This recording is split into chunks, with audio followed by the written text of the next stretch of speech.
Chapter 1: Death by Homework, Rebirth by Drama. If someone ever tells you college won't kill you, they're lying. Because I literally died doing homework. No sword, no car crash, no tragic love story. Just me, a half-finished report, a pot of ramen, and my own stupidity. 1 second I was reaching for seasoning, the next, slip, crash, noodles everywhere, head meets table corner, lights out, boom. Instant academic martyrdom. I opened my eyes expecting the afterlife. Maybe some angels, a buffet, or at least free Wi-Fi. Instead, I woke up choking on air that smelled like old sandalwood and Imperial Depression. The first thing I noticed was the bed. No, not a bed, a silk coffin. Gold sheets, red canopy, embroidered dragons glaring down like, "You poor idiot, you don't belong here." My second thought was, wow, nice place, immediately followed by, wait, why does everything hurt? I sat up, or tried to. My ribs screamed, my back protested, and my arms looked like they'd been used as target practice. Pale, bony, bruised all over. I felt like a Victorian ghost who lost a bar fight. And then it hit me, literally.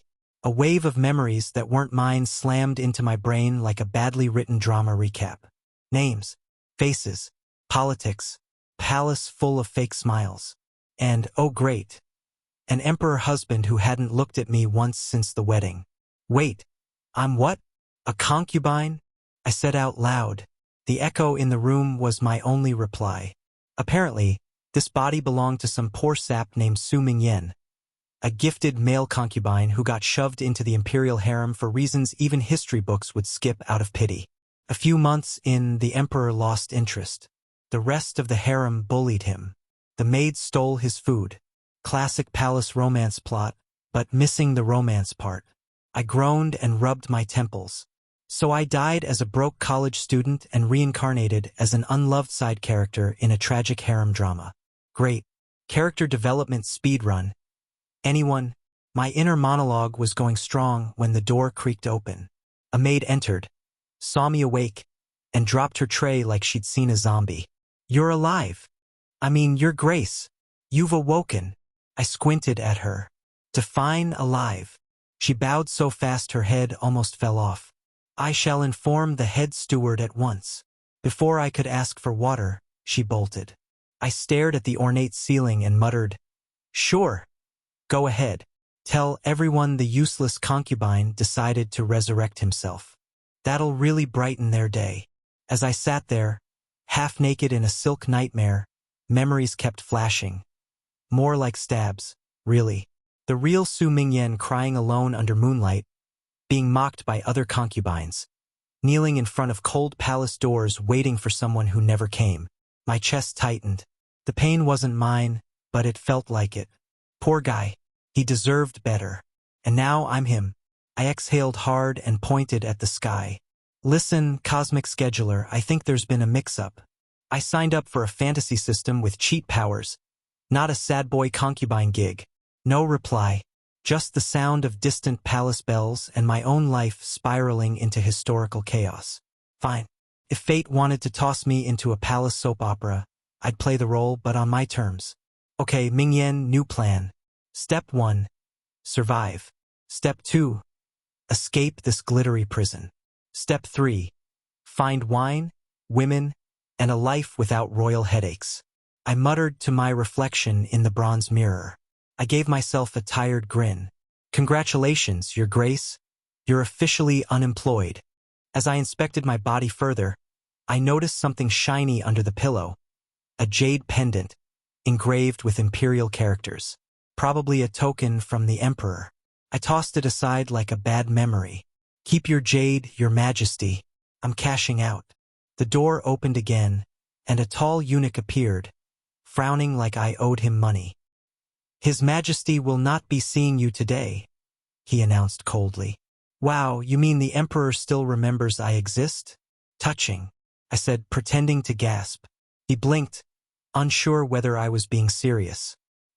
He turned to leave, muttering something about disgrace and lowly men, and I smiled sweetly. "Don't worry, I'll save him the trouble of ignoring me. I'll vanish myself." Once he was gone, I flopped back on the bed, laughter bubbling out. It was either laugh or cry, and honestly, crying wasn't my brand. So, let's recap. Dead. Reincarnated. Now property of an emperor with commitment issues. Covered in bruises and emotionally unpaid. Truly the dream life. But deep down, I felt something strange. A flicker of pity. The original Ming Yen had been kind, loyal, heartbreakingly naive. He'd loved someone who treated him like a shadow. And when the palace finally forgot him, he'd stopped eating. That's how he died. And I, lucky winner of Cosmic Roulette, had inherited the result. Well, rest easy, original you. I'll take it from here. And don't worry, I won't waste our second chance on heartbreak. I said to the empty room, raising a teacup like a toast. The tea was cold and bitter. Perfect match for my mood. Outside, the courtyard shimmered with gold sunlight, too beautiful for a cage. I took one look and decided. I'm getting out of here. No dramatic music, no magic system, no plot armor. Just me, my stolen dowry, and a talent for running from responsibilities. And maybe, just maybe, I'll find a decent bowl of ramen again. Chapter 2 Flashback Hell. If you've ever accidentally clicked on a sad movie thinking it was a comedy, you'll understand what happened next. I was halfway through planning my grand palace escape, the steal the jewelry and moonwalk out kind of plan, when my head decided to turn into a projector for the miserable life of Su Mingyan. Director's cut. No warning. No popcorn. Just emotional damage in full HD. One blink, and suddenly I wasn't in my room anymore. I was him, the original Ming Yen, kneeling on the freezing marble floor, wearing thin silk, shivering while snow drifted through the open window. My lips were blue, my heart heavy, and apparently my life choices worse than my college electives. And then I saw him, the emperor, the so-called husband. Beautiful, sure, the kind of man novels describe as cold moonlight made flesh. But let me tell you, the moon may be bright, it's also freezing. He walked past me without looking down. Just walked, like I was air. No greeting, no nod, not even a casual hey, still alive? Your Majesty, will you dine with this concubine tonight? The old me whispered, voice trembling like bad Wi-Fi. Silence. Then, as if fate wanted to rub salt on emotional wounds, one of the other concubines glided in. All silk, smiles and deadly eyeliner, and hooked her arm through his. He smiled at her. Smiled. Original Ming Yen's heart shattered so loudly that even I flinched inside the memory. Watching it from the inside felt like sitting in front of a slow-motion car crash that you couldn't stop. I wanted to scream, "Bro, stand up. He's not worth your knees." But no. The poor man kept kneeling until his legs went numb. The memory blurred again. A montage of every tragic palace trope possible. He gave up his jewelry to feed starving maids. He wrote love poems the emperor never read. He fainted during a banquet and was carried out like yesterday's leftovers. And the worst part? He still smiled through it all. I could feel his thoughts, his endless loop of maybe tomorrow, maybe he'll notice me. Spoiler, he didn't. When the flashbacks finally stopped, I was back in bed, drenched in cold sweat, clutching the blanket like it was emotional support. My first words? Damn, that was depressing. I stared at the ceiling, processing. So basically, this guy was the DLC nobody downloaded, huh? Somewhere in the universe, the original Ming Yen probably rolled in his afterlife bed. But honestly, couldn't blame him. The guy had the soul of a saint and the self-esteem of wet paper. The palace chewed him up, spat him out, and he still called it love. I sat up, rubbing my temple. Well, past life me, you might have had the face of an angel, but your emotional IQ was negative. Just then, my door slid open again, the same maid from before peeked in. Your Grace, breakfast has been served. Breakfast? You mean, I actually get food today? I repeated. She looked terrified. Yes, Your Grace. Please, don't make trouble. I grinned. Too late. She flinched, then scurried off, mumbling something about strange possession, which wasn't wrong. When she left, I stared at the tray, plain porridge, 2 pickles and tea. I sighed. Tragic diet for a tragic life. As I ate, The memories kept replaying like a cursed playlist. The night Mingyan tried to end it all with sleeping powder because the emperor forgot his birthday.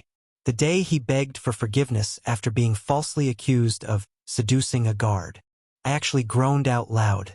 Man, if reincarnation comes with trauma DLC, I want a refund. The only upside to all this? I knew exactly why the palace ignored me. According to the memories, Mingyan wasn't from a powerful family, just a political bribe. Once the emperor's curiosity faded, he became background decor. But the best part? His dowry. Hidden gold. Untouched. Thank you, original me, for being too lovesick to spend it. I'll put that to good use. As I finished eating, I stood by the mirror again. The reflection staring back wasn't pathetic anymore. Same delicate features, same soft lips, but now there was something new in his eyes, me. I raised an eyebrow at myself. Listen, we may share a face, but I don't do unrequited love stories. Okay? I do wine, women, and winning. The reflection didn't argue. Also, you were way too nice. Step one of my new life. No more doormat energy. If anyone wants to push me down again, I'll shove them back with interest. Outside, I could hear the other concubines laughing in the courtyard, probably gossiping about the useless one waking up. Perfect. Let them. Because while they were busy laughing, I was busy planning. The emperor could have his power. The palace could have its fake smiles. I take the money and freedom. Thank you very much. I looked at the distant palace roofs glittering under the morning sun and smirked. You know what? Maybe being forgotten is a blessing. Nobody watches the invisible man when he leaves. Still, as I packed my mental list, gold, clothes, escape routes, a tiny part of me lingered on those memories. The kindness in Mingyan's eyes. The way he loved despite everything. It was annoyingly human. Don't worry. I'll live the life you couldn't. No cold beds, no silent nights. Just laughter, wine, and pretty faces. And if fate or that ice cube emperor tried to stop me again, well, let's just say, this time the concubine bites back. Chapter 3: The Great Escape. After 24 hours of reviewing my tragic reincarnated life, I came to one unshakable conclusion. Let's assess the facts. Affection level from His Imperial Majesty, 0 out of 100. Emotional damage, 95/100. Desire to stay here another night, negative infinity. So yes, my decision was clear. It was time to pull a classic ghosting the emperor move, literally. Now, before you judge me, let me remind you that this husband of mine hadn't looked at me once since our wedding day. I could vanish for a week and he probably wouldn't notice until someone pointed out that one concubine slot was collecting dust. So really, this was less an escape and more a polite resignation. Still, running away from a palace crawling with guards, concubines, and nosy eunuchs wasn't exactly a stroll in the park. I needed a plan. Step 1, pack my loot. Step 2, find an exit that didn't end in beheading. Step 3, moonwalk out like the legend I was clearly born to be. Simple, right? Famous last words. It was midnight when I began. The moon hung above the palace like a nosy supervisor, watching me sneak around in borrowed servant clothes 2 sizes too big. I looked less like an escaping noble and more like a suspicious cabbage thief. Okay, Mingyan, I whispered to myself, crouching by a chest. This is your moment. Be calm. Be stealthy. Crash. The lid slipped and a pile of gold trinkets spilled across the floor with all the subtlety of a fireworks show. I froze. No sound. No footsteps. Just the wind. I let out a shaky breath. Okay. Stealthy -1 point. Still salvageable. After sweeping everything back in, mostly I took stock. Jewelry, check. Hidden gold, check. A few silk robes that screamed, I'm rich, arrest me. Also check. I tied everything up in a bundle and slung it over my shoulder like the world's most glamorous burglar. Then came the fun part, escaping the palace. I'd mapped the place from memory earlier, or rather, the original Mingyan had. Turns out being neglected gave him plenty of time to wander around unnoticed. His suffering, my convenience. Thanks, buddy. The eastern wall had fewer guards, and the night patrol usually napped by the koi pond. So I crept that way, hugging the shadows, avoiding every creaky board like it owed me money. Halfway there, I passed the Imperial Garden. Lanterns glowed among the trees, and the scent of peonies filled the air. I stopped. Somewhere out there, the Emperor was probably asleep in a bed big enough for 3 people and cold enough to preserve fish. I couldn't help muttering, "Hope you're enjoying your silk pillows, Your Majesty." Meanwhile, I'm about to risk my life for the crime of wanting a vacation. A voice suddenly echoed behind me. "Who's there?" I spun, heart leaping to my throat. A guard. Big, bored-looking, holding a spear. "Think fast, think fast." I coughed, pitched my voice higher, and said, "Laundry duty." The night shift spilled soup on His Majesty's robe again. He blinked. "At this hour? Soup stains wait for no man, my good sir. You wouldn't want the Emperor smelling like miso tomorrow, would you?" He blinked again, shrugged, and waved me off. Unbelievable. Either I was a master actor or the palace's security system was run by potatoes. Finally, I reached the outer wall. The good news: no guards in sight. The bad news: it was 3 times my height. I eyed the wall like it had personally insulted my GPA. "All right, it's me versus gravity. Loser buys drinks." I muttered. There was an old peach tree nearby, conveniently placed like nature's ladder. I climbed it, branch by branch, trying not to think about how one wrong move could turn me into concubine pancake. At the top, I balanced on the wall, wind whipping my hair, city lights glittering beyond like a promise of freedom. My heart hammered. I actually made it. I wanted to laugh, to shout, to flip off the palace behind me. Instead, I whispered dramatically, "Farewell, gilded cage. May your politics rot without me." And with that, I jumped. I landed badly. My ankle twisted, my loot bag smacked me in the face, and I ended up eating dirt. Elegant? No. Effective? Absolutely. As I lay there groaning, a cat meowed beside me, judging me with the kind of disdain only felines and exes can muster. "Don't look at me like that, I'm free. This is what freedom looks like. Messy, painful, and covered in dust." I told it. The cat ignored me and walked away. Rude. I dusted myself off and limped toward the city lights. The night air outside the palace was alive. Music from taverns, laughter from the streets, the scent of grilled meat. Felt real. I tightened my grip on the bag and grinned. "So long, Emperor. You can keep your throne. I've got better plans. Wine, women, and maybe a soft bed that doesn't smell like politics." For the first time since waking in this ridiculous world, I felt something that wasn't confusion or pity. It was joy. I was free, broke but not broke, and dangerously unsupervised. Sure, I had no identity papers, no allies, and no idea what I'd do next. But honestly, that was tomorrow's problem.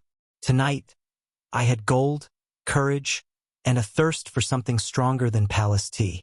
As I walked into the city, the first drops of rain started to fall, washing away the palace dust from my hair. I tilted my face up and laughed. "Cheers to you, original Ming-Yen, your story ended in a cold bed. Mine's just getting started," I said softly. Then I strutted into the nearest tavern, dripping rainwater and swagger, ready to toast to my new life. Chapter 4: The Pleasure House Chronicles. There are 3 things every man should experience at least once in his life: freedom, wine, and a warm lap full of pretty women. Lucky for me, I managed all 3 in one night.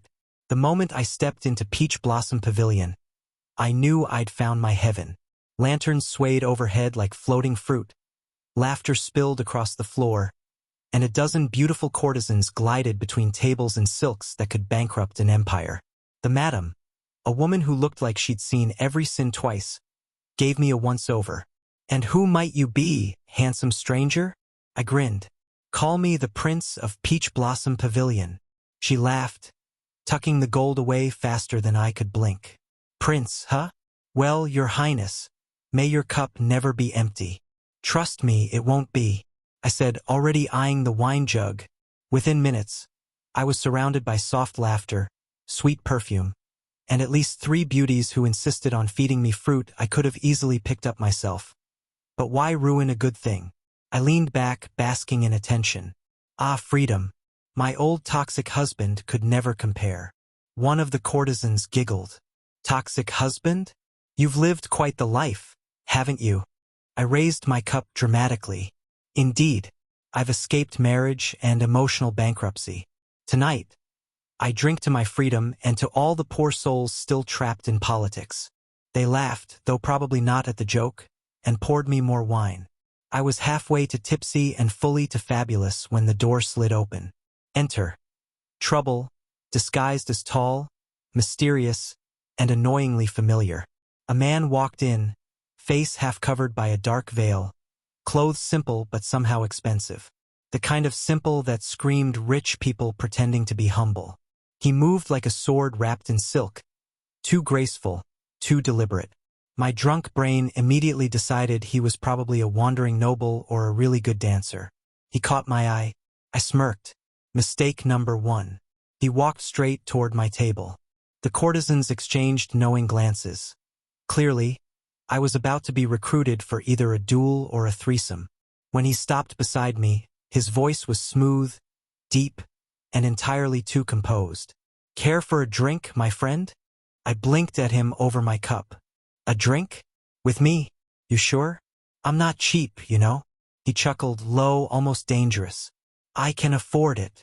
Something about that laugh tickled my memory, but I was too busy admiring how his eyes glinted under the lantern light. Sharp, golden, like they'd seen things and burned them for fun. I raised a brow. You've got an expensive voice for a random traveler. And you have an interesting mouth for someone who claims to be a prince, he said, pouring himself a drink uninvited. Touché. I grinned wider. Flattery will get you everywhere. He sat down across from me, posture perfect, expression unreadable. Up close, he was gorgeous, the kind of beautiful that made you forget your wallet. Or your sanity. Tell me, Prince, he said, lips curling under the veil. What kingdom do you rule? I waved my hand lazily. A vast empire of wine and beautiful company. Population, me. The courtesans laughed again, fanning themselves. The mysterious noble just smirked, sipping his drink like a man watching a slow-moving disaster he secretly enjoyed. So, I said, leaning forward, what brings a pretty stranger like you to my humble kingdom tonight? Looking for fun? Or just bored of your own wealth? He met my gaze. Well, out of boredom, I guess. And what about you? Well, I said, gesturing grandly, I'm here to celebrate freedom, escaped a husband, survived emotional neglect, and I can still hold my liquor. His hand froze halfway to his mouth. Escaped a husband? I nodded proudly. Worst marriage of my life. He was cold, bossy, never home, probably allergic to affection. I'd rather marry this wine jug. Silence. Then, I swear on the heavens, his hand trembled. Just slightly, but enough that I noticed. I squinted suspiciously. You know, you remind me of someone. He smiled, just enough for me to see his sharp teeth. Do I? I was too deep into my freedom fantasy to panic properly. Probably just déjà vu. Anyway, cheers to bad exes and better nights. I muttered. He raised his cup. Cheers. We drank. I pretended not to notice how he kept watching me like a predator studying a particularly dumb gazelle. Hours passed.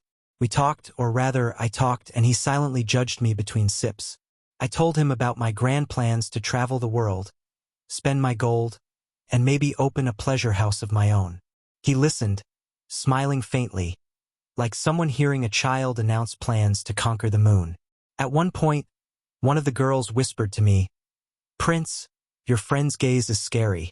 Are you sure he's not angry at you? I waved her off. Please, no one that handsome gets angry. He's probably just brooding artistically.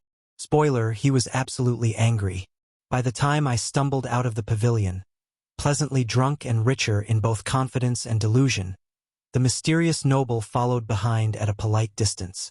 I turned back once, pointing at him dramatically. You, stranger, were not half bad company. Next time, drinks are on me. He bowed slightly. I'll hold you to that. And then he disappeared into the crowd, like a shadow with trust issues. I grinned, completely oblivious to the storm I just flirted with. Ah, what a night. Maybe this world isn't so bad after all. Tonight, I was the prince of Peach Blossom Pavilion. Drunk, free, stupidly happy, and, unknowingly, the most wanted concubine in the empire. Chapter 5. Two can play dumb. You ever wake up after a wild night, stare at the ceiling, and think, did I flirt with a possible murderer? Because that's exactly how my morning started. The hangover was a monster.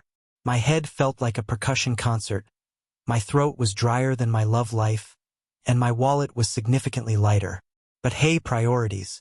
I escaped a palace, found freedom, and made a new friend who looked suspiciously like my old husband's evil twin. Life was great, until fate decided I hadn't embarrassed myself enough. Because that very same mysterious nobleman, yes, the one who stared at me like he wanted to stab me and buy me dinner, appeared again that afternoon.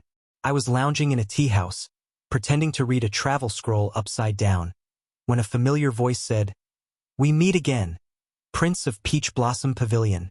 I choked on my tea. There he was, mask on, veil perfect, posture straight, as if the gods personally sculpted him out of pettiness and suppressed rage. I forced a smile. Ah, you, the, mysterious nobleman who buys strangers drinks. Small world. Huh. He smirked. Smaller when you're running from something. I froze for a microsecond, then laughed way too loud. Running? Me? Please. I'm traveling. With purpose. And a hangover. He raised a brow. Is that so? Then allow me to accompany you. Traveling is safer in pairs. Now, normal people would have found that suspicious. But I, being both reckless and slightly lonely, thought, free company? Sure, why not? Fine, but only if you can keep up. I'm a man of adventure, I said, squinting. He chuckled. Oh, I'm counting on it. And that's how I ended up traveling with the one person I absolutely shouldn't have. My disguised emperor husband, currently pretending to be lordly, a noble with too much free time and too much jawline. By evening, we found ourselves at a small roadside tavern, sharing a hot pot bubbling with spice and danger. So, lordly, tell me, what brings you out here instead of whatever palace you nobles hide in? I said, tossing in more meat. He stirred the pot slowly. Curiosity. I heard rumors of a runaway concubine causing trouble. I coughed. Wow, sounds like a scandal. Poor guy. His eyes flicked toward me. Indeed, poor guy. For a man supposedly relaxing. He was wound tighter than a crossbow string. Every time I mentioned the emperor, he twitched. Naturally, I decided to poke the bear. You know, I've met the emperor once. Coldest man alive. Beautiful, but emotionally constipated. I said casually, sipping wine. He nearly dropped his chopsticks. Constipated. Emotionally. Like if you gave him a hug, he'd file a report about it. I clarified. His jaw clenched. Perhaps he has his reasons. Sure, maybe his childhood pet died. Or he's secretly allergic to affection. Either way, tragic. I said with a shrug. The vein on his temple pulsed like it was sending a distress signal. I grinned into my cup. This was fun. He poured me more wine, his tone suspiciously calm. Tell me, Prince, what do you think of concubines who betray their emperor? I snorted. Honestly? Sounds like a man of taste. I'd buy him a drink. He stared. Would you? Of course. Anyone brave enough to leave that frosty tyrant deserves a medal. And maybe a vacation in the pleasure districts. At that, he took the world's longest sip of wine, probably to drown his murderous thoughts. Meanwhile, I kept talking, because silence makes me nervous and self-preservation is apparently optional. Hours passed, and the wine flowed like bad decisions. We got drunk, spectacularly, gloriously drunk. At some point, we were gossiping like two bored palace maids. I slammed my cup down. Listen, I'm telling you, the emperor has issues. Power complex, mood swings, no sense of humor. He squinted at me, cheeks flushed. You have a lot of opinions about him. I shrugged, slurring a little. I'm just saying, if he smiled once in a while, half the empire would faint. He smirked lazily. And what would you do if he smiled at you? I laughed. Die. Probably die. That face could stop my heart. He leaned closer, voice dropping. Careful what you wish for. My brain short-circuited for a solid 3 seconds. Is this flirting or a death threat? Can't it be both? He murmured. I blinked at him, heat rising in my face. You're weird. And you are infuriating. He said softly. We locked eyes. The air thickened. The hot pot bubbled between us like it was eavesdropping on a scandal. Then, mercifully, the tavern girl arrived with more wine and broke the tension. By the time the night ended, we were both too drunk to stand. He caught me when I nearly tripped, muttering, Honestly, you're trouble incarnate. Thank you, I slurred proudly. He sighed, dragging me toward the inn. If you were mine, he began, then stopped himself. If I were yours, what? I asked, grinning stupidly. You'd drink less, he muttered. I laughed until my stomach hurt. Impossible. I'm a free man now. I'll drink, dance, and gossip about emperors till the day I die. Be careful what you say, he murmured, half amusement, half warning. Why? I said, leaning into him. What's he gonna do? Chase me down himself? His answering smile was slow, dangerous, and devastating. Maybe he already is, but I was too drunk to notice the way his eyes softened, or the way his hand lingered a moment too long when he laid me down to sleep. And if I dreamed of golden eyes and cold silk that night, well, that was between me, my wine, and my terrible taste in men. Chapter 6, Runaway and the Royal Stalker. You ever get that weird feeling someone's watching you? Like you can feel the stalker energy in the air, the same way you can feel a mosquito before it ruins your night? Yeah. That was me 3 days after my hot pot hangover healed. I'd left the city behind, bought myself a new horse, stubborn beast named him Debt Collector, and set out into the countryside to find myself, by which I mean to drink without being taxed and flirt without being judged.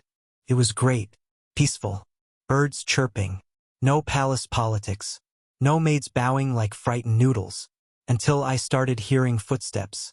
At first, I thought it was just paranoia, or dehydration, or maybe the ghost of original Mingyan checking in on me like, hey, maybe don't anger emperors? But then a twig snapped.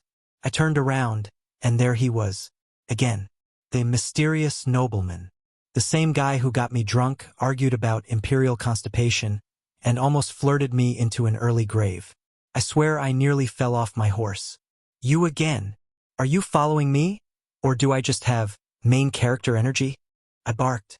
He smiled, calm as a monk with a secret. Coincidence. Coincidence? We're in the middle of nowhere. Unless you're stalking clouds, I'm your only coincidence here. He chuckled softly. Perhaps fate wishes us to travel together. Fate or poor life choices. Still, I couldn't exactly tell him to leave. I mean, the man was good-looking, mysterious, and, most importantly, carrying enough coin to cover dinner. So I sighed. Fine, you can tag along. But if you start trying to sell me any spiritual enlightenment, I'm out. He smirked. I would never dream of it. Sure. Meanwhile, somewhere far away in the imperial palace, apparently, His Majesty the Emperor had declared he was taking a month of spiritual retreat. Court officials were confused. Ministers panicked. One eunuch fainted. The Emperor reportedly said, I seek inner balance. But based on what I know now, what he really meant was, I'm rage-quitting work to stalk my runaway concubine. Honestly, mood. So, there we were, me and Lord Lee, two totally not suspicious travelers on the open road. He dressed differently this time. Less silk, more casual, though the way he carried himself still screamed royal spine detected. I eyed him over breakfast one morning. You ever served in the palace, Lordly? He paused mid-bite. Why do you ask? Because you sit like you've got an entire bloodline watching your posture. He gave a small laugh.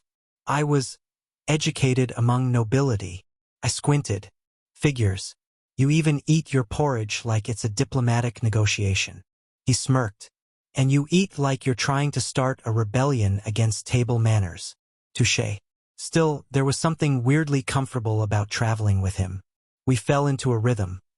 I talked too much, he pretended not to judge me, and together we annoyed innkeepers across 3 counties. At one tavern, a drunk farmer asked us, "So, you 2 brothers or lovers?" I nearly spat out my drink. "Excuse me?" Lord Lee just smiled faintly. "Neither, he's simply under my protection," he said smoothly. I turned to him. That sounded vaguely threatening. He looked me dead in the eye. Good. Chills. Literal chills. By day, we shared jokes and stories. Well, I did. He mostly hummed judgmentally. By night, we'd sit by the campfire, passing a flask back and forth. "You're awfully mysterious. No family? No fiancé? No imperial crush?" I said once, squinting at him over the firelight. He smiled, that slow, secret kind of smile that should be illegal. "None worth mentioning." I snorted. "Bet you've broken hearts." He raised a brow. "And you haven't?" "Please, the only thing I've broken is my last pair of shoes and several laws," I said. He actually laughed. A low, genuine sound that startled me. "Wow, you do have emotions. I was starting to think you were raised by statues," I said, staring. "Only half statues," he replied smoothly. "Explains a lot," I said. He poured more wine into my cup. "You talk too much. And yet you keep listening," I shot back. His lips curved. "Unfortunately, if that wasn't flirting, I don't know what was." At one point, we passed a village holding a small festival. I naturally insisted we stop. The music, the lights, the smell of grilled meat. Pure heaven. I immediately joined a drinking game. Lord Lee stood in the background, arms crossed, looking like he was attending a diplomatic summit instead of a party. "Loosen up. You're too tense. You'll get wrinkles," I called, shoving a skewer toward him. He raised an eyebrow. "I do not get wrinkles." I laughed. "Right? Tell that to your forehead."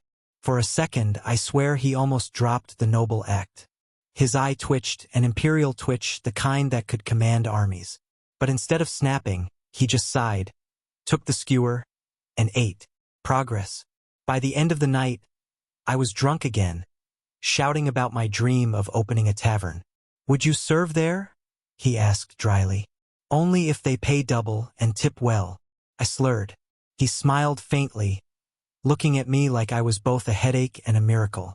Later, as we rested at an inn, I caught him staring at the moon through the window. "You ever get the feeling you've seen someone before?" I asked suddenly. He turned to me. "Perhaps. You seem familiar, like a face I once saw in a bad dream," I admitted, squinting. He didn't blink. "Just one of those faces." I nodded, though not convinced. "Right? Totally normal. Definitely not suspicious." He smiled. "Go to sleep, Prince." "Fine. But if you snore, I'm smothering you with a pillow." He chuckled quietly. "You'd try. Don't tempt me." And as I drifted off, half tipsy and half curious, I couldn't shake the feeling that my new travel buddy was hiding something huge. But then again, secrets were for nobles and fools. I was just a free man chasing wine, laughter, and adventure. Chapter 7: Wine, Women, and What the Fuck. There are 2 kinds of travelers in this world. The find yourself through nature types who wake up at dawn to meditate, and me who wakes up at noon, finds the nearest pleasure house, and calls it cultural exploration. Guess which one I am. After a week of traveling with Lord Lee, as known as Mr. Mysterious Brooding Energy, I decided we needed a little fun. And by fun, I mean wine, women, and a lot of questionable decisions. He naturally disagreed. "Another one?" he asked flatly as we stood outside the House of Blossoms, a classy establishment famous for its silk-draped balconies and dancers who could make a man forget his own name. "Yes, for research," I said firmly, brushing invisible dust off my sleeve. "Research," he repeated. "Cultural research," I clarified. "You think I'm just drinking my way across the empire without purpose? Please, I'm deepening my understanding of, local art forms." He pinched the bridge of his nose. You're shameful. Thank you, I said sweetly, and pushed through the doors. The moment we stepped inside, music and laughter hit us like a perfume-scented wave. Lanterns glowed pink, dancers twirled, wine flowed, and my soul healed instantly. A lovely courtesan with dimples approached us. Welcome, honored guests. Would you like a private room or a seat by the stage? She purred. Stage, I said before Lord Lee could protest. He sighed, the kind of sigh that could curdle milk. We sat down, and within minutes, I had 3 dancers pouring me wine, one strumming a lute, and another braiding my hair for luck. Lord Lee, meanwhile, sat stiff as an iron rod, looking like he was plotting the death of every man in the room. You look constipated, relax.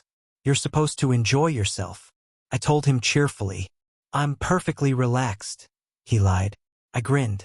Oh? Then smile. He didn't. Okay. Frown less then, I suggested. He glared harder. Perfect, you're blending right in, I said. One of the girls giggled. Your friend looks jealous, she whispered. I laughed. Jealous? Of me? Ha! He doesn't even like fun. The girl tilted her head. Then why's he staring at you instead of us? I froze mid-sip. I turned slowly. Sure enough, Lord Lee was watching me. Not glaring, not judging, just watching. Too intently. The kind of look that said, I'm internally strangling someone, but I don't know who. I coughed awkwardly. He's just socially constipated. Emotionally, he murmured under his breath. What? I asked. Nothing, he said, taking a slow sip of wine that looked more like a threat than a drink. As the night went on, I got increasingly tipsy and increasingly affectionate. Lord Lee, you're no fun at all. You should try kissing a girl sometime. I slurred, wrapping an arm around his shoulder. The table went silent. The girls giggled. I smirked, thinking I'd finally cracked his composed mask. He stared at me, eyes dark under the lantern light. Then he said softly, I'd rather not. Why not? Don't tell me you're shy, I teased. His lips twitched. Something like that. Well, you'll never find love like that. Love requires boldness, spontaneity. Lips, I declared, wagging my finger like a drunk sage. He arched an eyebrow. I'm aware of how lips work. Then prove it. Pick one. Anyone. I'll even help, I said, pointing dramatically toward the dancers. He exhaled slowly, like a man suppressing 1,000 unholy thoughts. No need. Coward, I said with mock disdain. If I kissed anyone here, it would cause chaos, he said quietly. Why? He hesitated, then muttered, almost too softly. Because it wouldn't be the right person. I blinked, brain still processing that through a haze of wine. Right person? What? You got a secret lover somewhere? He looked straight at me. Something like that. I laughed, waving him off. Mystery man, you're so dramatic. Probably fell in love with some ghost in a dream. He said nothing, just drank. The silence stretched. Even the lute stopped for a second, as if the air itself had realized the tension. Then I clapped my hands and ruined the moment like a pro. Anyway, more wine. Later, as the night wore on and the girls danced, I noticed something. Every time one of them leaned too close to me, Lord Lee's jaw clenched like he was chewing nails. When one dancer fed me a grape, he looked like he wanted to banish her entire bloodline. Relax. You look like a man watching his taxes rise. I laughed, popping another grape in my mouth. He said through gritted teeth, Do you enjoy tormenting me? Yes, I said honestly. He took a long, murderous sip of wine. After midnight, I stumbled out into the street, blissfully drunk, with Lord Lee trailing behind like an exhausted chaperone. Did you enjoy yourself? He asked, voice low. Immensely, see? This is life, my friend. Wine, music, beauty, freedom, I said, spinning around with open arms. He looked at me. His expression softened for just a second, and there was something fond there. You are the most frustrating person I've ever met, he said quietly, Ah, that's basically a love confession where I come from, I said, grinning. He froze. It's not. Sure. Sure. Keep telling yourself that, Lord Lee. I teased, poking his chest. He caught my wrist before I could pull away. Not hard, just enough to make my pulse trip. For a moment the night was still. The lantern light flickered in his eyes. My breath caught. And then, because I'm me, I ruined it by saying, "Are you gonna let go? Or are we about to start a street romance scene?" He immediately released me, face unreadable. "You're drunk." "Very, but I stand by my charm." I agreed, wobbling. He sighed again and helped me back to the inn. "One day, your mouth will get you in serious trouble," he muttered. "Probably, but at least I'll look good doing it." I yawned. As I collapsed into bed, the last thing I saw was him sitting by the window, moonlight tracing his features. He looked lonely, the kind of lonely that no throne, no crown could fix. But hey, I was too drunk to analyze feelings. So I just mumbled, "Night, Lord Funkiller," and passed out. Somewhere in the haze of half-dreams, I thought I heard him whisper, "If only you knew." Chapter 8, The Bandit Problem, in which I discover bandits are allergic to logic and that teamwork is suspiciously sexy. You know that saying, if it's peaceful for too long, something stupid's about to happen? Yeah. Turns out that's not just a proverb. It's a prophecy. We'd been traveling for a few more days, me, Lord Lee, and Debt Collector, my horse. Not a metaphor for my financial situation, though close. The weather was perfect, the road quiet, the wine supply adequate. So obviously, the universe said, "Let's spice it up." We were halfway through a mountain pass when it happened. First came the shouting, then the arrows, then, because my life is a comedy, came the bandits. A dozen of them jumped out from behind the rocks, waving rusty swords and yelling things like, "Hand over your valuables," and "This is a robbery." Classic stuff. I blinked, utterly unimpressed. Really? Bandits? How retro. Lord Lee's hand was already on his sword. His entire aura changed. 1 second, traveling scholar. Next, cold, deadly martial god. I swear even the air got nervous. But me? I just sighed. Do we have to fight? I literally just washed this outfit. One particularly toothy bandit sneered at me. "Give us your money, pretty boy, and maybe we'll let you keep your head." I glanced at him. Bold of you to assume I'd trade this face for copper coins. He blinked. "What?" "Exactly, see, you're running this all wrong. Your branding is outdated. Your approach sloppy. You're like the Windows XP of crime," I said, stepping forward. He scratched his head. "The what?" Lord Lee pinched the bridge of his nose. "What are you doing?" he hissed. "Negotiating.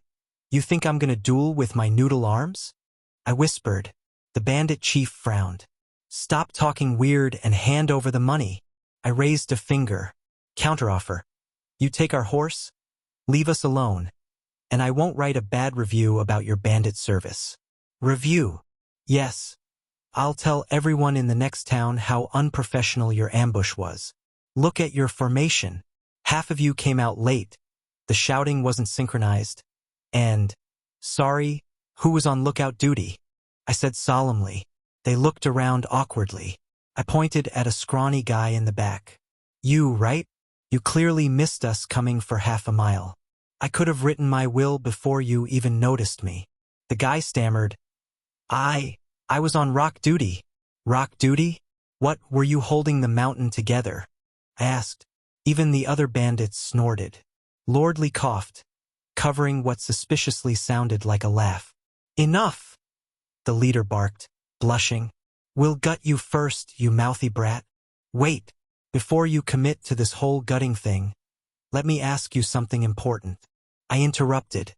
He paused. "What? Do you guys have a business model?" The silence was glorious. Even the wind stopped to watch. "A what?" the leader said slowly. "Business model, you ambush people. Sure, but what's your target demographic? How do you handle distribution? Logistics? Conflict resolution?" I asked. He blinked. "We take stuff, right, but do you plan? Like, how do you split the profit? Any benefits? Dental? Leave policy, I said, nodding like a professor. What's dental? You know, clearly not something you offer, I said, pointing at his missing teeth.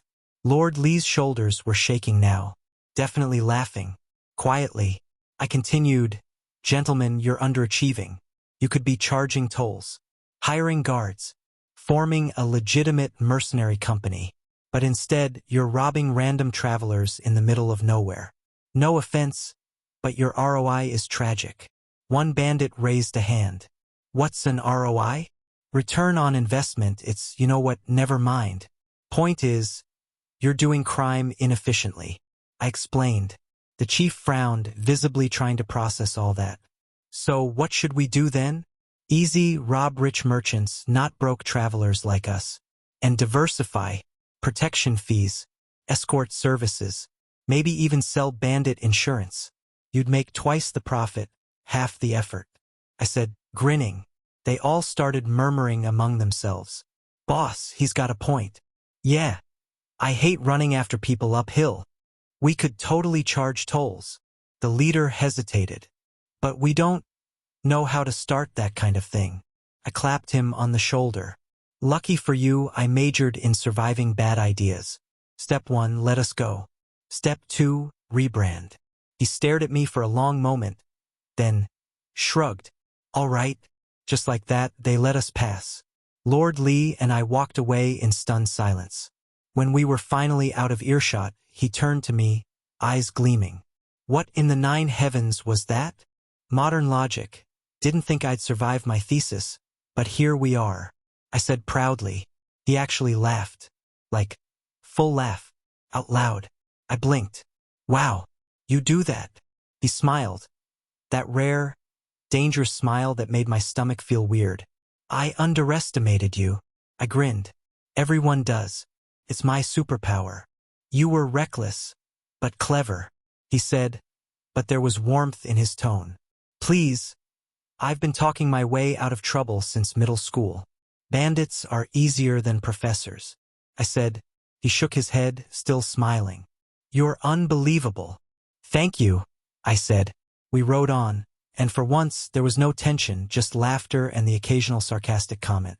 At one point, he glanced sideways at me, eyes softer than I'd ever seen them. You really could talk your way through anything, couldn't you? Probably, except maybe tax audits, I said. He chuckled.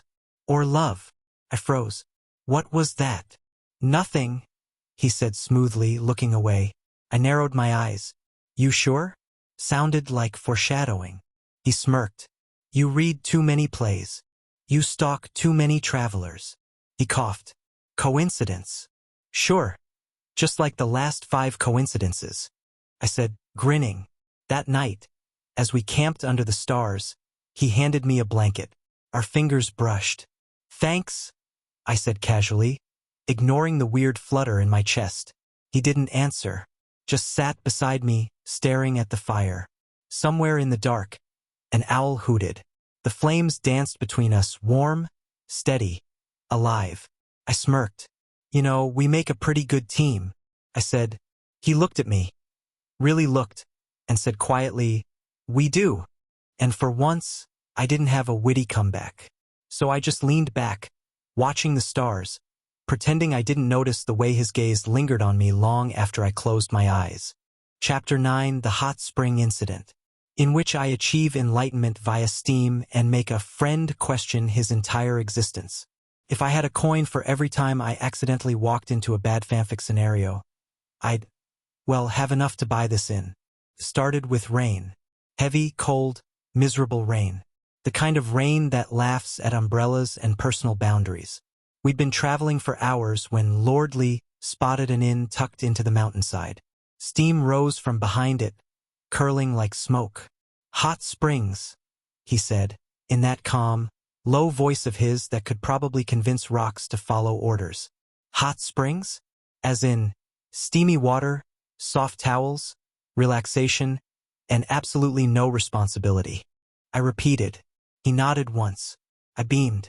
Finally, divine justice.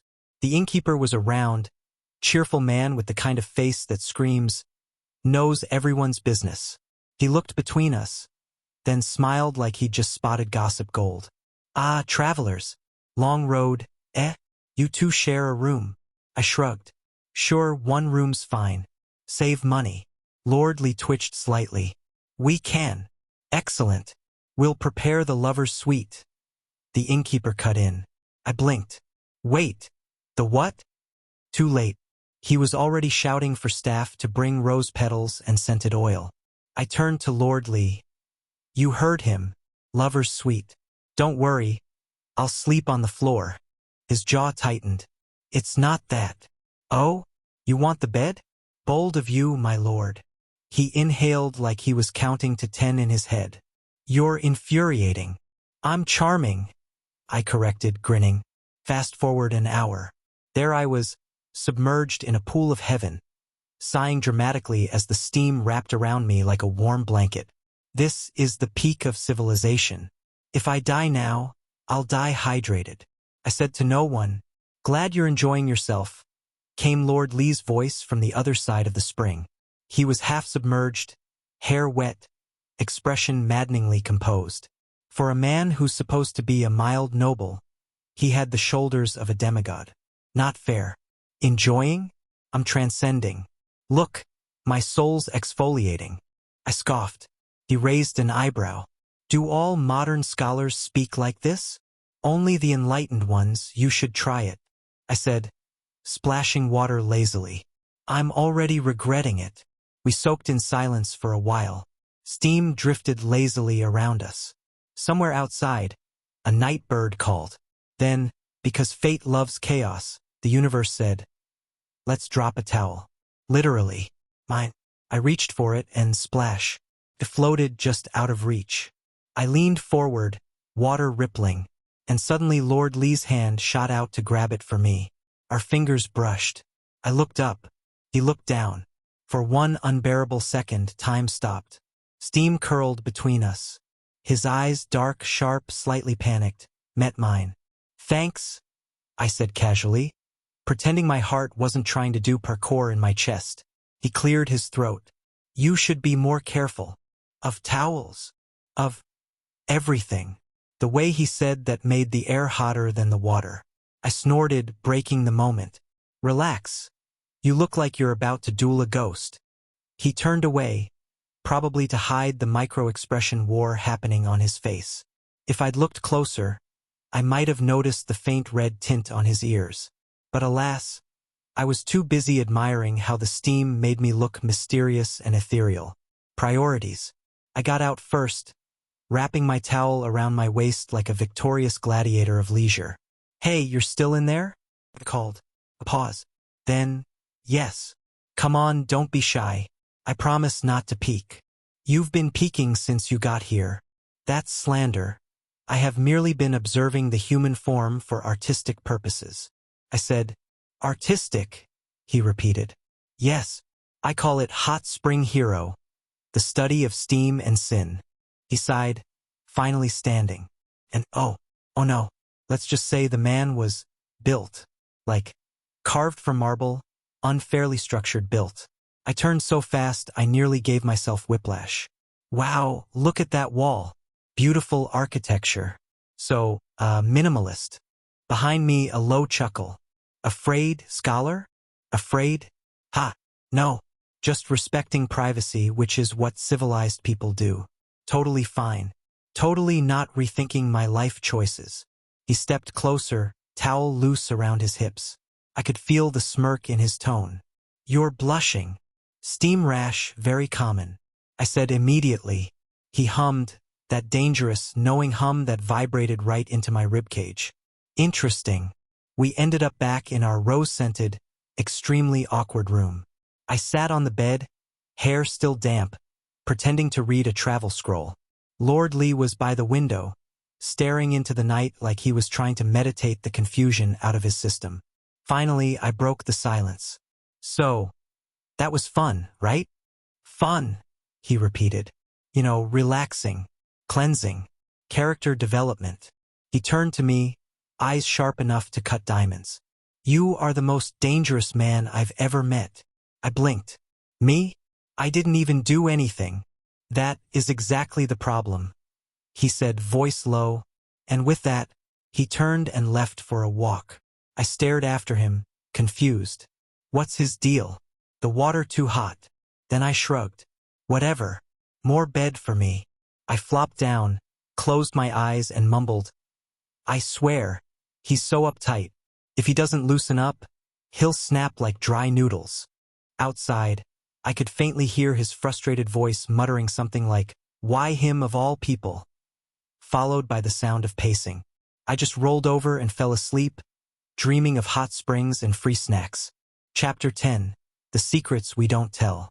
If you travel with someone long enough, you eventually reach the point where the silence between you gets complicated. Not awkward, just heavy. Like there's a whole conversation floating around in the air that neither of you wants to start, but both of you keep bumping into anyway. That's where Lordly and I were.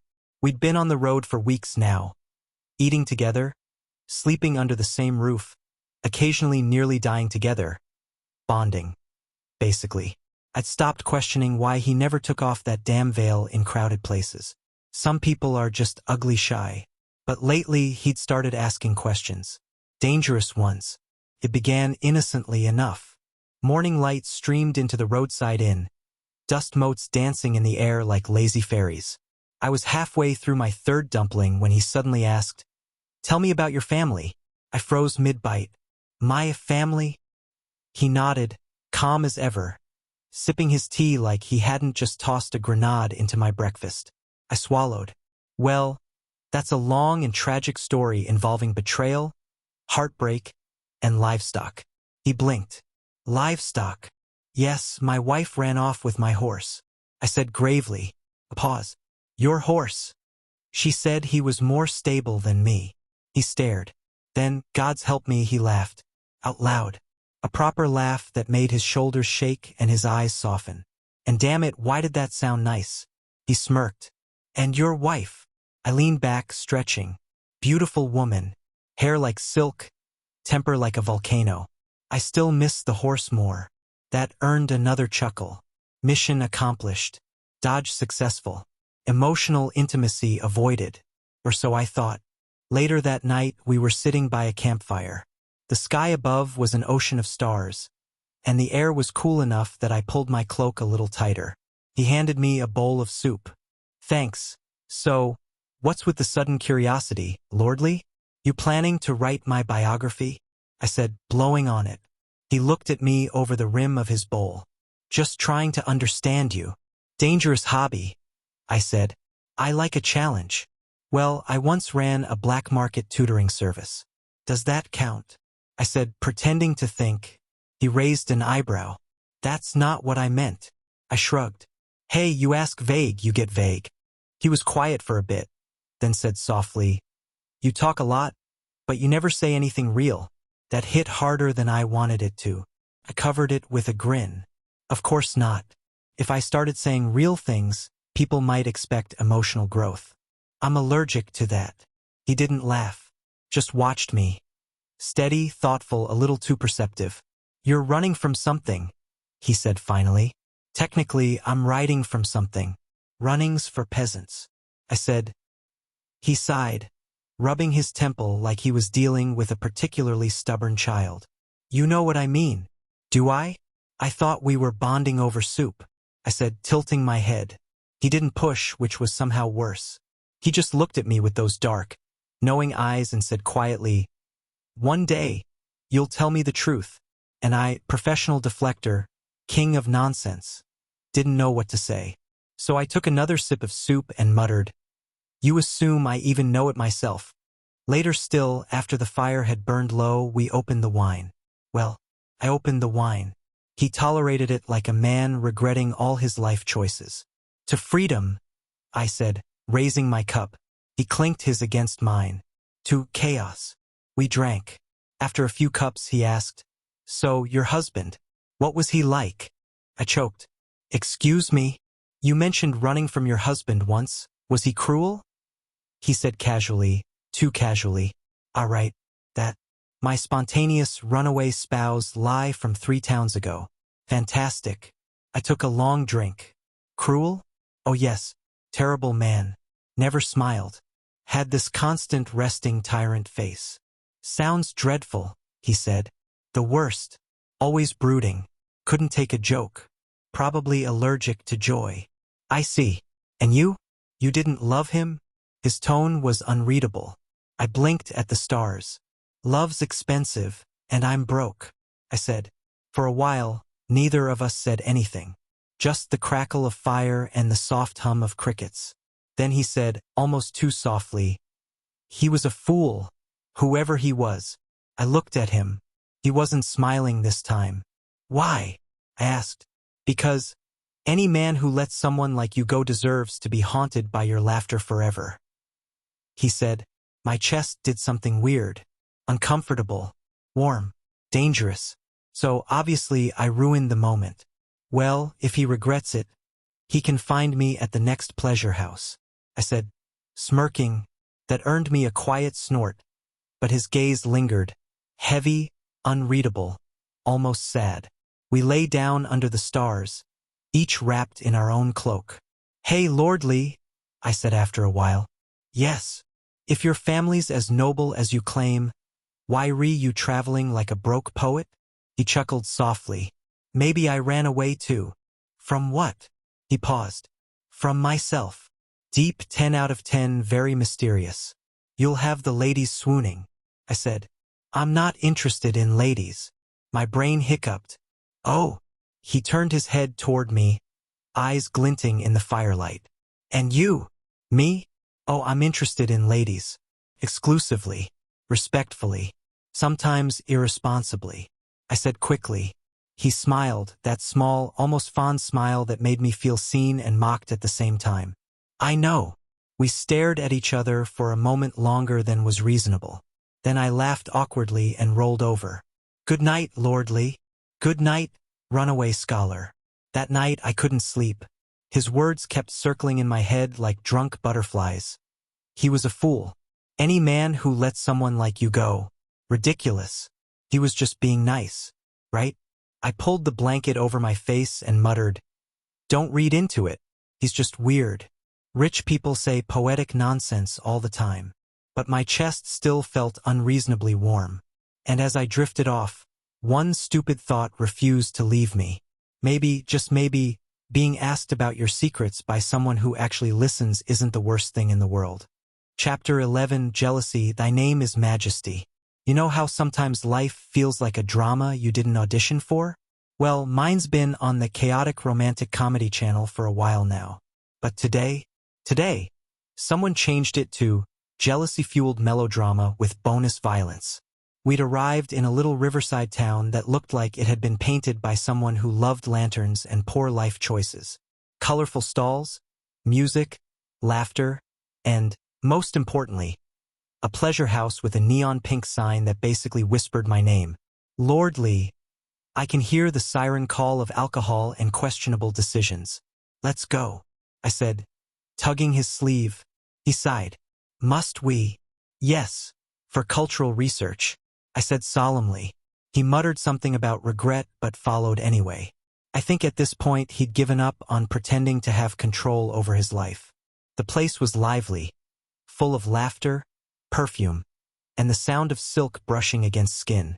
A beautiful dancer approached, all curves and grace, and smiled at me like I was dessert.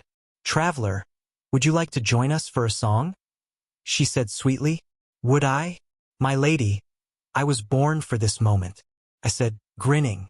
I think I even winked. I don't remember. I was drunk on freedom and rice wine fumes.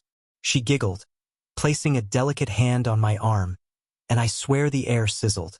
But then the atmosphere dropped 5 degrees. Behind me, Lordly was suddenly very, very quiet. When I turned, his expression was a masterclass in I'm fine energy, which, as we all know, means he was absolutely not fine. After a few drinks, okay, more than a few, I noticed Lordly hadn't said a word. He just sat there, jaw tight, eyes dark, radiating an aura that could curdle milk. I leaned over. You okay there, my lord? You look like you swallowed a cactus. He didn't answer, so naturally I pushed. Come on, drink up. You're killing the vibe. Look at this lovely lady. Crack. His hand slammed into the wall beside me, splintering the wood. Everyone froze. Even the dancer's smile evaporated like spilled tea. I blinked, genuinely alarmed. Whoa, sir. That wall insulted you or something? He exhaled slowly, like a man trying not to commit homicide. You really don't know, do you? His voice was low, controlled, dangerous. Know what?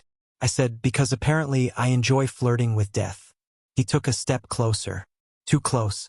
His shadow fell over me, and for the first time, I realized just how tall he was when he stopped pretending to be mild. Then he said, "Let's call this acting." I blinked. Acting? Yes. I'm rehearsing for a role. His voice dropped even lower. Oh? What kind of role requires you to assault architecture? I said, skeptical. He leaned in, so close I could see the tension in his jaw, the fire in his eyes. A man in love, he said, voice trembling just enough to sound too real. I laughed, nervous. Wow. Okay. Strong start, but maybe dial it down before you win an award for most terrifying confession. He didn't move. And what would you do if the man you were running from told you he missed you? He murmured. I blinked. I'd probably say he's bad at hide and seek. He actually smiled at that, the kind of sharp, tired smile that hides 1,000 emotions. Of course you would, he said softly. Then, before I could make another smart remark, he turned on his heel and walked out. The room stayed silent for a full minute before anyone dared breathe again. I forced out a laugh. So, that was intense, right? Method acting. You know, some people really commit. The dancer nodded politely, clearly wishing she were anywhere else. I threw some coins on the table and stumbled out after him. Outside, the cool night air hit me like a slap. He was by the river, standing under a lantern, looking like the final boss of unresolved feelings. I approached cautiously. Hey, you okay? Lord Method Actor. He didn't answer right away, just stared at the water. You're reckless. I call it charisma. You flirt with everyone. That's called being friendly. He finally turned to look at me, eyes blazing. You think this is a game? Yes, I said automatically, then instantly regretted it. He stepped closer. You don't understand what you do to people, do you? I frowned. You're being weird again. I'm being honest, he snapped. For a heartbeat, neither of us spoke. Just the sound of the river, the wind, and my pulse doing parkour. Then he exhaled, shoulders slumping. Forget it. I'm tired. Wait, you don't get to storm off after threatening structural integrity and drop emotional bombs like that, I said, catching his sleeve. He looked down at my hand, at the way my fingers were gripping his sleeve, and his gaze softened, just a little. I told you it's just a play, he said quietly. I raised an eyebrow. If that's acting, your drama club needs help. That earned a tiny smile. Barely there, but real. Maybe, but you keep showing up to every scene, he said. I let go of his sleeve, pretending that didn't feel like a compliment. You're impossible. So are you. We stood there in the lamplight, neither moving, neither speaking, just pretending the tension wasn't thick enough to strangle us both. Chapter 12, The Almost Goodbye. Freedom. Sweet, irresponsible, commitment-free freedom. I could taste it already. Sunshine, open roads, no imperial drama. No veiled weirdos punching walls because I flirted with a dancer. Or so I thought. We'd been staying in a quiet town for a week. Too quiet, too safe. Which, in my world, meant time to self-sabotage. That night, I sat by the window, sipping cheap wine, staring at the stars like they owed me money. Lordly, still pretending to be just a noble traveler, was reading by lamplight, calm as always. You ever think about leaving? I asked suddenly. He looked up, cautious. Leaving where? Here. This country. His brow furrowed. Why would you? Because freedom's cheaper than love. And less complicated. You don't have to beg it to stay, I said, taking a dramatic gulp of wine. He didn't reply right away, just stared at me with that unreadable look again. The one that said, You're stabbing me emotionally, but I'm pretending I'm fine. Finally, he said, so, you just go? Yup. New empire, new name, new chaos. Maybe open a tavern called Runaway's Rest. You'd leave everything behind? Bold of you to assume I have anything left to leave. The silence that followed was heavy. The kind of silence that usually precedes big, dumb emotional revelations or murder. He set down his book carefully. When? Tomorrow morning before sunrise. Best time to avoid consequences, I said. He flinched, barely. But I caught it. And for some reason, that tiny twitch made my chest hurt in a way that no hangover ever had. Fast forward to midnight. I was halfway through packing my essentials. Coin pouch, spare robe, snacks, and my collection of emotional baggage, when I heard the door slide open. Lordly stood there, backlit by the lantern in the hall, face half in shadow. You're really going, he said quietly.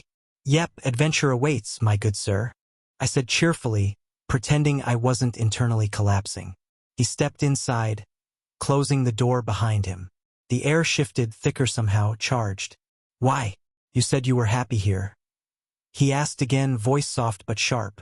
I'm happy anywhere with alcohol and minimal responsibility. That's not what I meant. I sighed. Look, I'm not built for staying put, all right? The longer I stay, the more things start feeling real. And real gets messy. He moved closer, one deliberate step at a time. So, you run before it gets messy? Exactly. You get it, I said, pointing at him. I don't, he said. Then he reached up, and before I could blink, he pulled off his veil. There are dramatic reveals. And then there's whatever the hell this was. Slow motion. Wind from nowhere. My wine cup slipping from my hand like it had a personal vendetta. It hit the floor with a clang, as the veil fluttered down. And there he was, the Emperor, my husband, the man I had risked my neck to escape from. I gawked like a fish mid-existential crisis. You, I pointed, completely failing to find words. You were, and I was, and we what? He had the gall to look calm. Yes, it's me. It's me. You've been cosplaying as your own nobleman persona for weeks. He stepped closer. I had to see for myself. See what? That your ex-palace prisoner is thriving? Congratulations. You've seen it. I'm thriving. Mentally unstable, but thriving. His jaw tightened. You left without a word. I left because you people throw concubines into cold palaces like last season's fashion mistakes. I know, and I regret it, he said, voice low. Oh, great regret. Should I embroider that on a pillow? He exhaled through his nose, and then, oh no, he reached for me. Wait, hold on. Too late. He grabbed my wrist, pulled me close, and before I could unleash another sarcastic tirade, he kissed me. Now, I've read enough romance novels to know what's supposed to happen in moments like this. Fireworks, violins, emotional clarity. Instead, what I got was static brain noise and an overwhelming thought of, this is the worst timing ever. My eyes were wide open. His were closed. Typical. The kiss wasn't angry or forceful. Just desperate. Like he was afraid I'd vanish if he let go. When he finally pulled back, I just stood there, blinking, lips tingling, mind rebooting. Then I said the only thing my panicked brain could produce. You really just kissed a man who ran away from you. Twice. His gaze softened. And I'll do it again if it means you'll stay. I snorted. What, kidnapping via romance now? That's a new imperial decree. I don't care, you're mine, he said. Okay. First of all, ownership is not a love language. He smiled faintly, the corners of his mouth trembling. Then teach me another. Oh no. Why did that sound sincere? Why did my stomach do that stupid flip? I stepped back, shaking my head. This is insane. You can't just reveal yourself like that. There are rules. He chuckled, soft and tired. I'm the emperor. I make the rules. Of course he said that. He looked at me like he was memorizing my face. As if, after all the disguises and distance, he was seeing me for the first time. I neglected you, I was a fool. But I want to start over, he said quietly. Start over, I repeated, hysterical laughter bubbling up. Buddy, you don't start over with the person you left to rot in a palace dungeon. I'll do whatever it takes, stay, he said. I stared at him, this ridiculous, frustrating, infuriating man who'd kissed me without permission and somehow made my chest hurt with every word. Finally, I sighed. You're unbelievable. He smiled faintly. So you've told me. I turned away before he could see the chaos on my face. Fine. You win this round, Your Majesty. But I'm still mad. And confused. And probably drunk. He laughed softly behind me. Then let me make it up to you. Yeah, I muttered, trying not to sound as shaken as I felt. You can start by explaining why you thought fake mustaches were a disguise. His laughter followed me as I stumbled toward my bedroll, muttering to myself about stupidly handsome emperors and romantic brain damage. And as I lay down, staring at the ceiling, I realized something terrifying. For the first time since I got here, I wasn't sure I wanted to run anymore. Chapter 13, Palace Cage, Heartbreak Rage. If I ever write an autobiography, and let's face it, I probably will because trauma sells, the title will be How I Escaped a Palace, Fell for a Liar, and Got Re-Kidnapped by My Husband. Catchy, right? Rolls right off the tongue. I woke up to silk sheets, gold thread curtains, and the faint scent of sandalwood. Took me a solid 10 seconds to realize that this wasn't the cheap inn from last night. No, this was too soft, too quiet, too painfully familiar.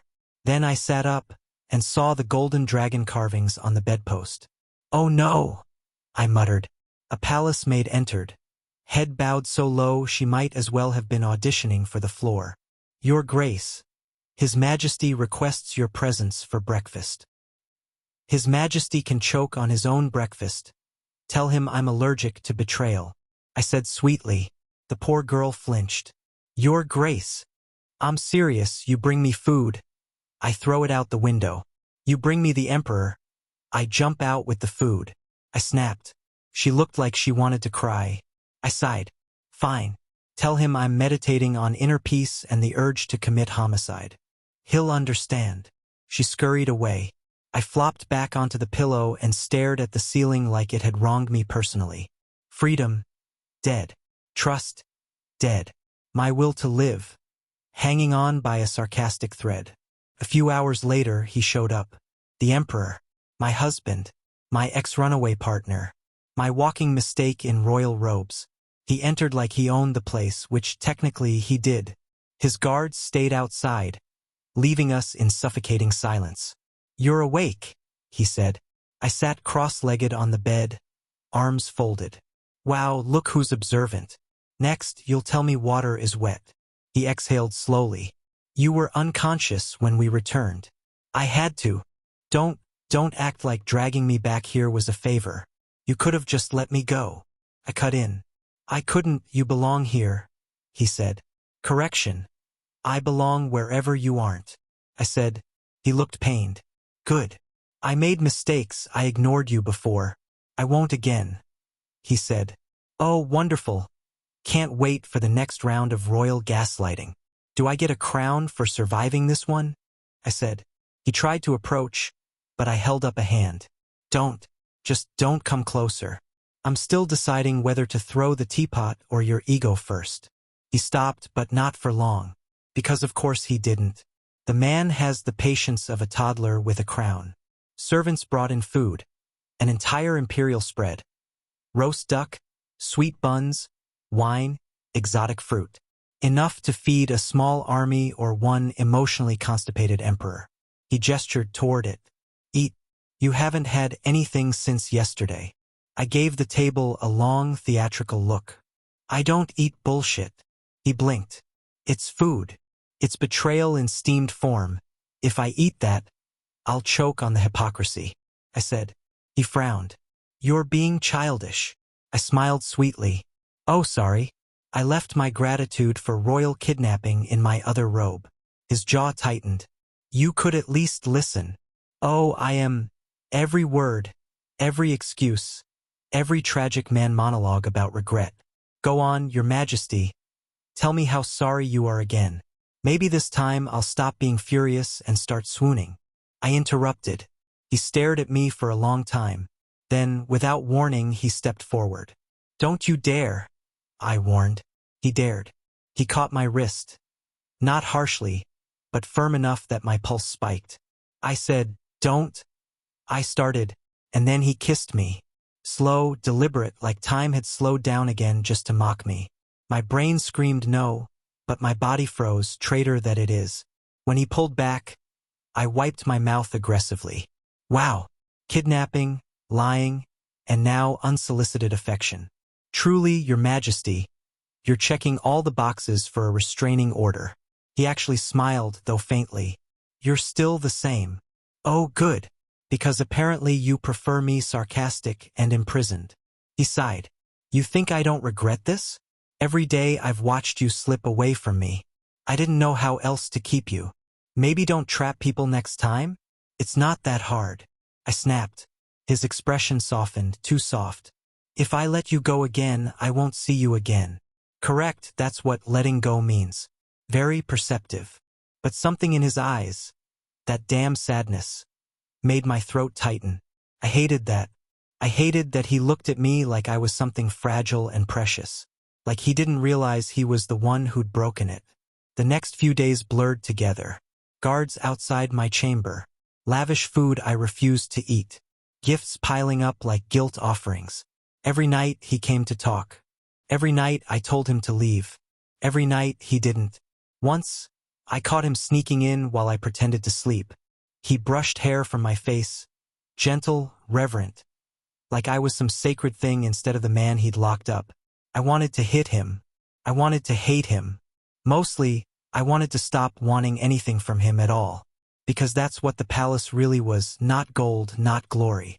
It was a cage with silk curtains and a man who didn't know the difference between love and possession. Chapter 14, Confessions and Contradictions. There are 3 things in life I've learned the hard way. Never trust anyone wearing a veil. Never eat palace food after saying, I don't eat bullshit. Never underestimate a man who's finally decided to talk about his feelings. And yet, here we are. It was late, the kind of late where even the palace ghosts had clocked out. I was sitting by the window again, mentally composing my next escape plan. Working title, Operation Screw You, Majesty. When the door creaked open. You're still awake, came that deep, maddeningly calm voice. I didn't turn. Can't sleep when I'm busy plotting vengeance. He sighed, stepping inside. You've been ignoring me for days. Incorrect. I've been successfully avoiding you. It's called boundaries. He came closer and I finally looked up. Big mistake. He looked tired. Not the royal kind of tired, not too much paperwork tired. The kind of tired that sits in your bones, that looks like regret. I should have looked away. But I didn't. He stopped in front of me. I owe you the truth, he said quietly. Oh good. I love bedtime horror stories, I said. I was a coward, you were given to me, and I resented what you represented. I thought ignoring you would make my life simpler. But when you left, he paused. His voice caught slightly. It felt like someone tore the world out from under me. I blinked. You mean the palace? Or me specifically? He smiled faintly. You. Always you. Well, crap. My sarcasm short-circuited. I wasn't equipped for this level of sincerity. He stepped closer.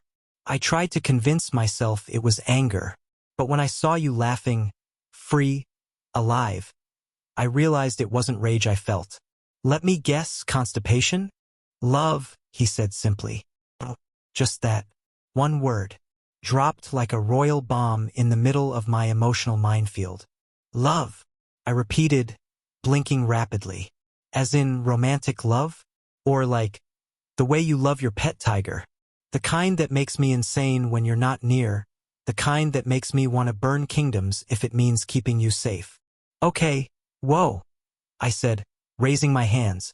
Maybe tone down the arson, Romeo. He actually chuckled, the smallest, saddest sound. You don't believe me. Oh no, I believe you, that's the problem, I said quickly. He knelt, literally knelt, before me, the emperor of the damn realm. I don't expect forgiveness, I just want a chance to make things right, he said. And there it was again, that sincerity that hits harder than any command, any crown, any kiss. I stared at him, feeling something tight twist in my chest. I started, then stopped. My brain scrambled for words that didn't sound like betrayal, to him or to myself. Look, you're a lot, in every possible way. And yeah, maybe I like you, kind of, a little, I said finally.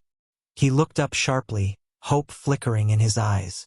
But, before your royal heart starts doing cartwheels, let me finish, I said, holding up a finger. He froze. Go on. I'm pretty sure I like girls, like, really like them. Soft voices, long hair, beautiful smiles, the whole tragic poetry package. You're just confusing, I said. The silence that followed could have shattered glass. The emperor didn't move, didn't blink. If I had to describe his face, I'd say it looked like someone had tried to install Emotional Stability version 2.0, and the system crashed. I see, he said finally, in the most unconvincing tone possible. Oh, don't look so doomed. It's not you, well, no, it is you. But not entirely. How do I put this? You're an exception-shaped headache, I said quickly. He blinked, still frozen. Exception-shaped? Yes, you're infuriating, controlling, emotionally constipated, but also somehow decent when you stop being emperor and just act like a person. It's confusing, I said, gesturing wildly. He tilted his head slightly, trying and failing to hide a smile. So you admit you're confused because of me? Don't get smug. This is an identity crisis, not a confession. I warned, but he was smiling now, faintly but real. The kind of smile that sneaks past your defenses and settles somewhere inconveniently near your heart. He stood, slowly, eyes never leaving mine. Then let me earn whatever part of you I can, even if it's just your company, he said quietly. I frowned. You don't get to make noble speeches after kidnapping me. I know, but if I can make you smile again, even a little, I'll take the punishment gladly, he said. Stop being poetic, it's disarming. You can't apologize with cheekbones like that. It's unfair. He chuckled softly. You think I have nice cheekbones? Don't push your luck. We fell into silence again. Not the hostile kind this time, but the heavy, strange quiet that sits between two people trying to understand where they stand. Finally, I sighed. You're still an idiot. I know. And I still want to punch you. I'll let you. And maybe I'll let you stay. For now. Until I figure this mess out. I paused, staring at the moonlight hitting his face. His eyes softened, hope flickering again, gentler this time. That's all I need. I rolled my eyes. God, you're pathetic. Hopelessly, he agreed. Later, when he finally left, I lay back on the bed, staring at the canopy. Somewhere between the sarcasm and the truth, something had shifted. Did I still want to escape? Yes. Did I still hate him? Maybe less. Did I still prefer girls? Absolutely. But if love was about comfort, about honesty, about connection, then maybe, just maybe, this wasn't so black and white. Maybe it was a contradiction I hadn't figured out yet. And for the first time, I wasn't running from it. Chapter 15, The Emperor's Favorite Problem. There are a few universal truths I've come to accept in this second life. The universe hates me. Wine solves nothing, but I'll still drink it. The Emperor is the world's most beautiful, infuriating human GPS, who insists on following me everywhere. So, great news. I finally got my freedom. Bad news. It came with a +1. Let me get this straight. You're saying I can go anywhere I want in the Empire? I said, glaring at him from across the study table. Yes, he said smoothly. Sipping tea like this was a business transaction. But, you're also saying that wherever I go, you're coming too? I continued. Exactly. I blinked. So it's not really freedom. He smiled. It's supervised freedom. Oh, great, I said, slamming my cup down. I escaped the palace cage just to get a talking chaperone with attachment issues. He looked unbothered. Consider me your imperial bodyguard. You're not subtle, you're the emperor. You wear 10 layers of silk and radiate authority like it's body heat. He smirked. Then perhaps you should stop staring at me. I threw a grape at him. He caught it. With his mouth. Show off. And that's how I ended up traveling again, this time with his royal shadow. We went to markets, inns, and villages, or as I like to call them, places where people whisper. Is that the emperor traveling with a drunk flirt? He insisted it was to experience the common life. I insisted it was, so you can stare at me more efficiently. The worst part? It worked. At one stop, we reached a small riverside town. Lanterns floated down the water, couples laughed by the banks, and someone was selling fried buns that smelled like heaven. I was halfway through my second bun when he leaned in and said, "You look happy." I glanced at him, cheeks full of dough. "I'd be happier if you weren't staring like a lovesick ghost." He chuckled. "Then what should I do?" "Buy me more buns," I said immediately.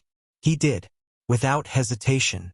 And that's when I realized I had accidentally acquired the world's most obedient stalker husband. When we returned, the court went wild. His Majesty has been traveling with the concubine.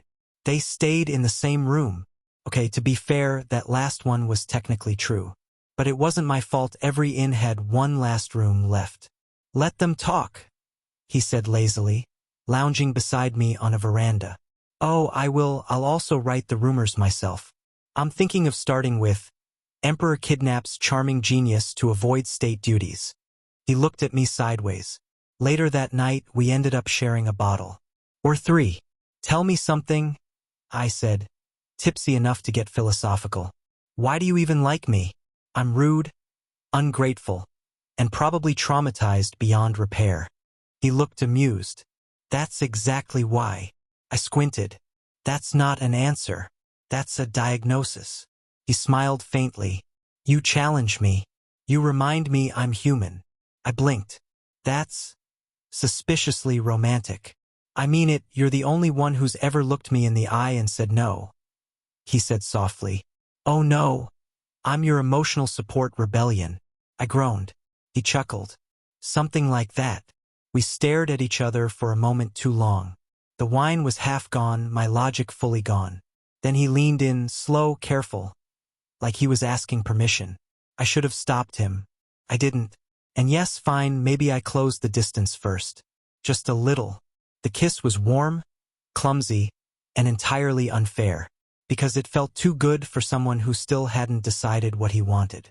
When we finally pulled apart, breathless, I muttered, "You kissed me." He raised a brow. "You started it." "Lies. History will remember me as innocent," I said immediately. The next morning, I woke up alone. But there was a note on the pillow. "Gone to attend morning court. Don't escape. I'll find you anyway." I groaned into the blanket. He's not even pretending to be subtle anymore. But weirdly, I didn't mind. Because later, when he came back, he didn't bring orders or apologies. He brought street food. And when I complained that he looked too serious, he tied my hair up for me with a silk ribbon. And when I teased him about being obsessed, he said, "I am. And I don't mind it anymore." So maybe, just maybe, this was what balance looked like. Freedom with a shadow. Flirting with a stalker. Love with a lot of sarcasm. That night, we sat on the rooftop of the palace. The same spot where I'd once sworn I'd run away again. "Do you still want to leave?" he asked quietly. I took a sip of wine, thinking, sometimes. But now it's because I want to see more of the world, not because I want to run from you. He smiled, faint but genuine. "Then I'll come with you." I rolled my eyes. "Of course you will." He leaned closer. "You can go wherever you want, but I'm going too." I snorted. "So basically, I gained a rich stalker husband." He laughed. "Rich, loyal, and very patient." "Debatable. You still get jealous when I talk to waitresses," I said. He reached over and tugged me closer. "Only when you smile at them like that." "Like what?" "Like you're mine." I blinked. "That's dangerously cheesy." He grinned. "You love it." I sighed dramatically. Fine. Maybe a little. Then he kissed me again. Slow, confident, completely sure this time. And I let him. Because maybe freedom wasn't about running. Maybe it was about choosing where and who you wanted to stay with. And if that choice came with a possessive, gorgeous, emotionally reformed emperor who carried snacks and kissed like a promise, well, I could live with that